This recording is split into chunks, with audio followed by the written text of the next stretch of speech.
Hello दोस्तों, welcome back to the another video of Ramson tutorial. आपको thumbnail देख के पता चल गया होगा कि वीडियो किस बारे में होने वाला है। हम लोग आज वाले एग्जाम के पूरा का पूरा क्वेश्चन पेपर को डिस्कस करेंगे और साथ ही साथ 40 एमसीक्यू जो आपके अकाउंटेंसी में आया हुआ है उसको कंप्लीट हम लोग सोल्व करने वाले हैं। सो बिना किसी के तरीके में आज का ये धमाकेदार सेशन स्टार्ट करता हूँ। तो भैया, जो आज का पेपर आया हुआ था भाई, उसमें आपका 1 मार्क का 40 मतलब 1 मार्क का 40 क्वेश्चन था, 2 मार्क का 5 था एंड 3 मार्क का 5 था एंड 5 मार्क का 3 क्वेश्चन आया हुआ था। ठीक है, अब हम लोग सबसे पहले एमसीक्यूज के बारे में डिस्कस करेंगे। तो भैया सबसे पहला एमसीक्यू यहाँ से स्टार्ट होता है। According to the going concern concept business is view, तो भैया होगा क्या होगा, एन इंडेफिनाइट लाइफ, क्योंकि बिजनेस अनंत काल तक लंबा समय तक चलते रहता है, फोर्सिबल फ्यूचर। तो इसका होगा आइडेंटिफाइड इंडेफिनाइट लाइफ। ठीक है, फिर नेक्स्ट होगा क्या आपका, a balance sheet shows the financial position of A firm. तो बैलेंस शीट हमें देखो, a balance sheet shows the financial position of A firm किस पॉइंट के लिए, एक पर्टिकुलर पॉइंट ऑफ टाइम के लिए बिजनेस आपका फाइनेंशियल पोजीशन को बताता है। पॉइंट ऑफ टाइम हमेशा याद रखना, बैलेंस शीट हमेशा पॉइंट ऑफ टाइम के लिए ही बनाया जाता है।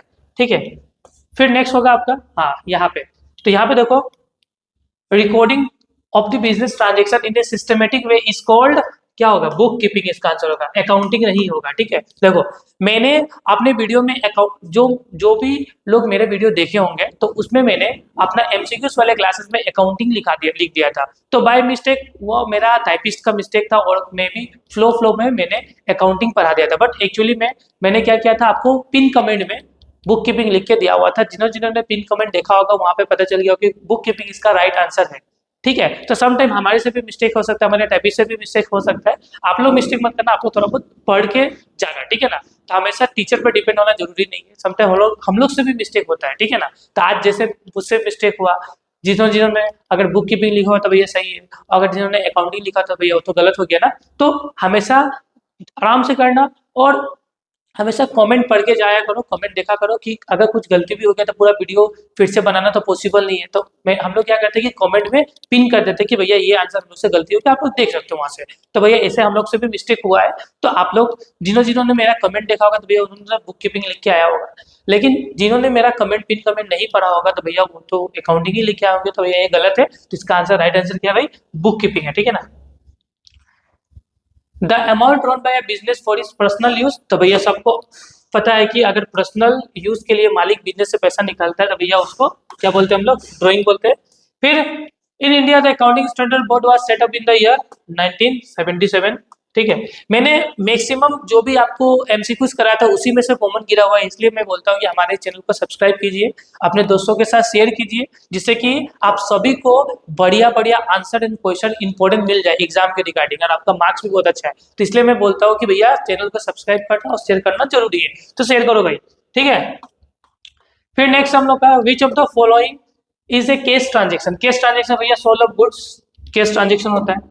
उसके बाद नेक्स्ट है भाई, ledger is a which book, secondary entry होता है। ठीक है ना, ledger is a book of secondary in accounting. ठीक है, उसके बाद नेक्स्ट होगा, return of goods by a customer is called sales return. अगर मान लो कि हमारा कोई कस्टमर है, अगर मुझे गुड्स रिटर्न करता है तो भाई सेल्स रिटर्न होगा वो। फिर next, credit balance in of the bank, अगर बैंक में क्रेडिट बैलेंस है इसका मतलब कि बैंक में ओवरड्राफ्ट चल रहा है। फिर नेक्स्ट क्वेश्चन क्या है, चलो, हाँ, ड्राइंग फॉल्स अंडर, भैया ड्राइंग हमेशा याद रखना पर्सनल अकाउंट्स के अंदर में आता है। ठीक है, फिर next, bank reconciliation statement compare से bank statement with a, bank reconciliation statement हमेशा बैंक को किससे कंपेयर करता है भाई, बैंक को केस बुक के साथ। आंसर इसका क्या होगा भाई, केस बुक। ठीक है, इसका आंसर केस बुक होगा, नंबर डी। उसके बाद next, if a trial balance does not tally after many efforts, then कौन सा अकाउंट हमको ओपन करना होता है, सस्पेंस अकाउंट ओपन करके उसको बैलेंस किया जाता है। ठीक है, इसका आंसर सस्पेंस अकाउंट होगा। फिर next, if a wages paid for the installation of a new machinery is debited to the wages account, भैया गलती है, कौन सा गलती है, तो भैया एरर ऑफ प्रिंसिपल में गलती है, एरर ऑफ प्रिंसिपल, इसका आंसर सही होगा। फिर next, how many methods are there for preparing a trial balance, तो भैया इसका मेथड्स होता है 3। ठीक है, फिर next, loss of asset is debited to, भैया अगर एसेट में लॉस हो गया तो भैया प्रॉफिट एंड लॉस अकाउंट में इसको डेबिट किया जाता है। ये बेसिकली डेप्रिसिएशन वाला कॉन्सेप्ट ही है। ठीक है, फिर डेप्रिसिएशन इज चार्ज ऑन, भैया डेप्रिसिएशन हमेशा लगता है फिक्स एसेट पे, किस पे लगता है, फिक्स एसेट पे।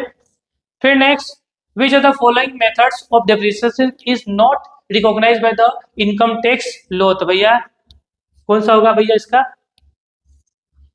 SLA मेथड होता है, सॉरी इसका मेथड होता है स्ट्रेट लाइन मेथड को माना नहीं जाता है, इनकम टैक्स मानता नहीं है स्ट्रेट लाइन मेथड को, ठीक है। फिर next, choose the correct chronological order for the ascertaining of following profits from the profits and loss account. तो भैया इसका आंसर क्या होगा? तो भैया इसका आंसर होगा नंबर सी, पहले निकाला था ग्रोस प्रॉफिट, फिर ऑपरेटिंग प्रॉफिट, फिर नेट प्रॉफिट, उसके बाद में फिर नेक्स्ट डायरेक्ट एक्सपेंस किया भाई। डायरेक्ट एक्सपेंस कहाँ है भाई? आपका ट्रेडिंग अकाउंट में डायरेक्ट एक्सपेंस आता है, ठीक है ना। इसका आंसर होगा भाई ट्रेडिंग अकाउंट, ठीक है।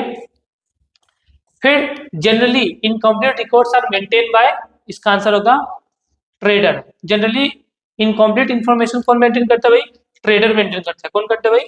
ट्रेडर। तो इसका आंसर होगा भाई ट्रेडर, ठीक है। तो ट्रेडर जनरली इनकम्प्लीट इन्फॉर्मेशन करता है, ठीक है, ट्रेडर होगा इसका आंसर। फिर liabilities and assets of 50,000 and 78,000 respective, the difference of amount will be. तो भैया ये भी मैंने आपका एमसीक्यू से बताया था, इसका आंसर होगा नंबर डी, ठीक है। फिर नेक्स्ट आपका incomplete record mechanism of book keeping is, क्या होगा? Incomplete record mechanism of book keeping is unsystematic, इसका आंसर होगा, ठीक है। फिर नेक्स्ट होगा trading in profit and loss account prepare under, answer होगा डी एनालाइजिंग एंड इंटरप्रिटेशन। फिर next which of the following statement is correct? तो भैया book keeping is a part of accounting, पहला वाला सही है, नंबर ए। उसके बाद नेक्स्ट है भाई the term of book keeping and accounting can be, तो ना ना ये नहीं है।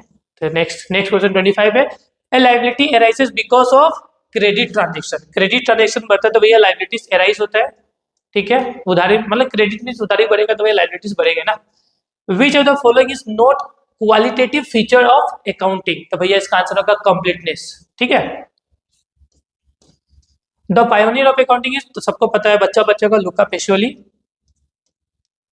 फिर विच of the following accounts will be credited if machinery is purchase for case? अगर मशीन केस में खरीदा जाएगा तो कौन सा अकाउंट क्रेडिट होगा? तो सबको मालूम है ना, अगर मशीन खरीदोगे आप केस में तो भैया मशीन अकाउंट डेबिट, तो केस जाने वाला है तो केस क्रेडिट होगा भाई, तो केस क्रेडिट होगा। क्रेडिट ही पूछा गया ना, क्रेडिटेड तो केस होगा भाई। फिर नेक्स्ट एमोटाइजेशन, उस दिन भी मैंने एमसीक्यू से बताया था एमोटाइजेशन। देखो अगर फिक्स एसेट्स का वैल्यू घटेगा तो उसको डेप्रिसिएशन बोला जाता है, लेकिन फिक्स एसेट्स कौन सा एसेट? टेंजिबल, ठीक है। फिक्स एसेट एक टेंजिबल होता है कि नहीं? बेसिकली एसेट आपका टेंजिबल होता है और एक होता है इनटेंजिबल। तो भैया जो टेंजिबल होता है वो फिक्स एसेट्स वगैरह जिसको हम टच एंड सीन कर सकते हैं, लेकिन इनटेंजिबल आपका भी बहुत सारा एसेट फिक्स एसेट्स होता है, लाइक गुडविल हो गया, पेटेंट हो गया, तो इनटेंजिबल होता है। अगर इन लोगों का इन सभी का वैल्यू अगर घटेगा तो भैया क्या आता है? एमोटाइजेशन। तो amortisation refers to intangible asset होगा इसका, ठीक है answer. A person who was money to the firm is called, भाई डेटर होगा इसका answer. Out of the following which is not provision, भैया प्रोविजन कौन सा नहीं है? डिविडेंड, इक्वलाइजेशन रिजर्व नहीं है provision.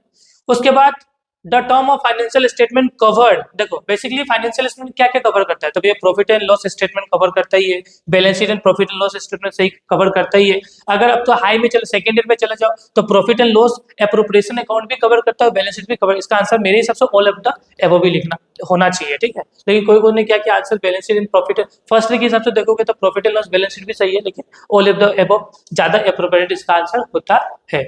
How could revenue from the sale of goods and service classified? तो भैया इट होता है ऑपरेटिंग इनफ्लो, ठीक है, ऑपरेटिंग इनफ्लो होगा इसका आंसर।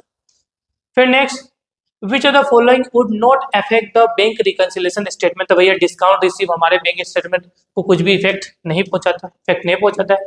फिर ओवरड्राफ्ट मींस, तो भैया क्रेडिट होगा ओवरड्राफ्ट का मतलब। रेंट क्या है भाई? रेंट एक नॉमिनल अकाउंट होता है, ठीक, खर्चा नॉमिनल अकाउंट ही होता है, ठीक है ना, nominal account. Recording is made in a general paper, ये क्या recording is made in a general paper? क्या होगा? Opening entries, closing entry, exact, भैया सब आएगा इसमें, सब जनरल पेपर सब आता है, ऑल ऑफ दी होगा। फिर next the sale of book is a part of the sale book is a part of general trading balance sheet and ledger, तो भैया इसका जनरल आंसर होगा, ठीक है। फिर next purchase of furniture on credit is recorded in, अगर आप लोग फर्नीचर केस में क्रेडिट में खरीद रहे हो तो कहाँ पर रिकॉर्ड होगा? तो भैया इसका आंसर होगा जनरल प्रॉपर्टी। क्या होगा? सेल बुक नहीं होगा, केस बुक नहीं होगा, परचेस में इसका आंसर होगा राइट होगा general property. Trial balance is an, क्या है भाई? स्टेटमेंट होता है ट्रायल बैलेंस, ठीक है। तो इस तरीके से दिया हुआ है। फिर आपका 2 मार्क का क्वेश्चन है, what is meaning of accounting? तो मालूम है accounting is art of recording classifying, सबने बहुत में हम लोगों ने बहुत पढ़ा है। What is give? तो जनरली एक्सेप्टेड अकाउंटिंग प्रिंसिपल पता ही है। फिर सोर्स डॉक्यूमेंट, इनवॉइस वगैरह होता है इसमें, परचेस सेल सब इनवॉइस आता है। फिर फंक्शन ऑफ ट्रायल बैलेंस दिया हुआ है। तो भैया ये सब कुछ बेसिक क्वेश्चंस आया हुआ था, जनरलाइजिंग क्या था। ये सब मैंने अपने वो पीडीएफ भी दिया हुआ था, मैंने आपका पूरा थ्योरी का पीडीएफ मैंने आपको दिया हुआ था। तो अगर थ्योरी से आप उस पीडीएफ से अगर पढ़े होगे तो सबका सब कॉमन क्वेश्चन मेरे पीडीएफ से आया हुआ है, ठीक है। इसलिए बोलता हूँ कि रामचंद्र ट्यूटोरियल का चैनल सब्सक्राइब करना जरूरी है। इस तरीके से आपका इस तरीके का पेपर जो आया हुआ था उतना भी टफ नहीं था, एकदम सिंपल पेपर आया हुआ था, प्रैक्टिकल भी बहुत मजा था। आई होप आज का क्लास आपको समझ में आया होगा और आपका एग्जाम भी मस्त गया होगा। अगर इसके रिगार्डिंग कुछ भी डाउट हो तो कमेंट खुला हुआ है, कमेंट कीजिए जिससे कि मैं आपका डाउट को सोल्व कर पाऊँ। मिलते हैं हमारे नेक्स्ट वीडियो में जहाँ पे मैं एमसीक्यूज का पूरा सीरीज लेके आने वाला हूँ। और मैं आपसे ये भी बात पूछना चाहता हूँ कि आपको एमसीक्यूज जो आपका इकोनॉमिक्स का चाहिए वो आपको 2 पार्ट में चाहिए, पार्ट में चाहिए ना एक ही सिंगल वीडियो में चाहिए, कमेंट कीजिए, कमेंट बॉक्स खुला हुआ है। और साथ ही साथ मैं आपसे ये भी पूछना चाहता हूँ कि पार्ट 1 एंड पार्ट 2 दो है, तो मैं पार्ट 1 के एमसीक्यू साथ में करा दूं और पार्ट 2 का एमसीक्यू साथ में करा, जैसे कि स्टैटिस्टिक्स का पोर्शन अलग लेके आओ और माइक्रो का अलग लेके आओ। इसके लिए भी कमेंट कीजिए आपको किस तरीके से पढ़ना ज्यादा पसंद है।